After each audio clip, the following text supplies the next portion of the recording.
ఇప్పుడే జీ5 app download చేయండి. చూడండి మీ ఫేవరెట్ టీవీ షోస్ ఎప్పుడైనా ఎక్కడైనా. పున్నమి నేను భార్యగానే స్వీకరించలేదు.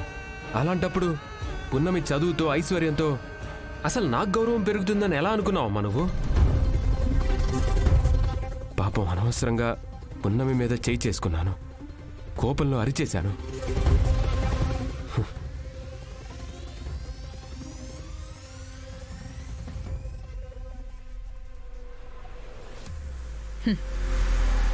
అలా జరగాలని ఇలా ప్లాన్ చేశాను పృథ్వీ.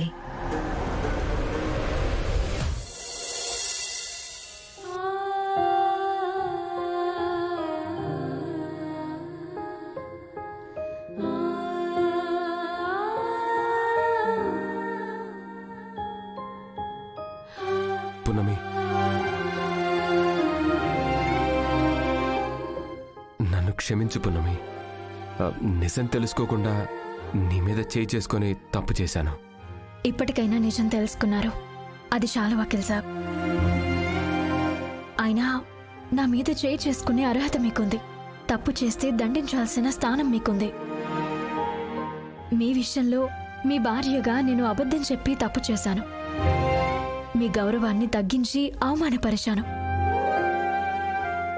మీరు మంచివాళ్ళు కాబట్టి చిన్న దెబ్బతో సరిపెట్టారు. అయినా నేను చేసింది తప్పు పున్నమి. నీ చేత మా అమ్మ తప్పు చేయించింది. తప్పులు తెలుసుకొని తప్పు చేశారని నిర్ధారించుకున్న తరువాతే శిక్ష వేయమని జడ్జిని కోరే నేను అసలు ఏం జరిగిందో తెలుసుకోకుండా శిక్షించడం నేరం. నన్ను మనస్ఫూర్తిగా క్షమించు పున్నమి. వకీల్ సాబ్, జరిగింది నేను అప్పుడే మర్చిపోయాను. ఒక రకంగా మీరు నన్ను కొట్టడం వల్ల నేను సంతోషపడ్డానే కానీ బాధపడలేదు. ఈ విషయంలో నేనే మీకు థ్యాంక్స్ చెప్పాలి వకీల్ సాబ్. ఒక అమ్మాయిని కొట్టే హక్కు కన్నవాళ్ళకి, కట్టుకున్నవాడికి మాత్రమే ఉంటుంది.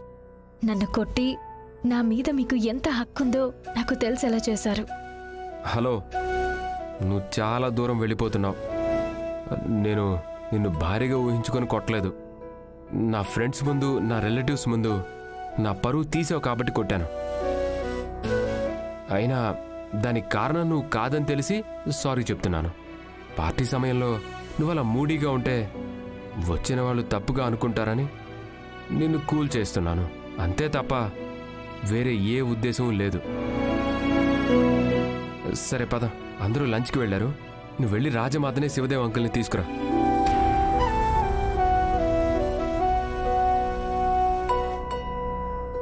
సరే, కిందకొచ్చేటప్పుడు ఈ పూలు పెట్టుకొనిరా. మీరే తల్లో పెట్టొచ్చు కదా వకీల్ సాబ్. నేను మీ భార్యగా అడగడం లేదు, మీ ఫ్రెండ్ గానే అడుగుతున్నా. పెట్టండి. సరే.